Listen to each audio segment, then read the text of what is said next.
இந்த வீடியோல நம்ம என்ன பார்க்க போறோம்னா பைனரி அடிஷன் பத்தி பார்க்க போறோம். ஓகேவா? இப்போ பைனரி அடிஷனுக்குரிய ரூல்ஸ் என்னன்னா 0 + 0 அப்படின்னா உங்களுக்கு ரிசல்ட் வந்து 0, கேரியும் 0. 0 + 1னா ரிசல்ட் 1, கேரி 0.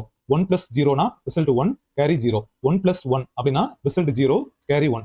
ஓகேவா? சோ இதை எக்ஸாம்பிளா வச்சு இப்போ நம்ம ஒரு சம் பார்க்கலாம். சோ நம்ம கிட்ட வந்து 1 0 1 0 இங்க இருக்கிறதே நான் எடுத்துக்கிறேன்.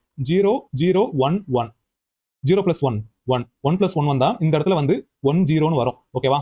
நம்ம இங்க என்ன பண்ணுவோம்னா 0வை இங்க எழுதிட்டு ஓகேவா அந்த லெஃப்ட் சைடு இருக்க 1 வந்து இங்க கேரி பண்ணுவோம். தென் 1 + 0 + 0 ஓகே 1 + சோ இத சம் பண்ணும்போது உங்களுக்கு 1 தென் 1 + 0 1 சோ இதுக்கு ஆன்சர் பாத்தீங்கன்னா இதுதான். ஓகேவா? கரெக்ட்டா இருக்கா?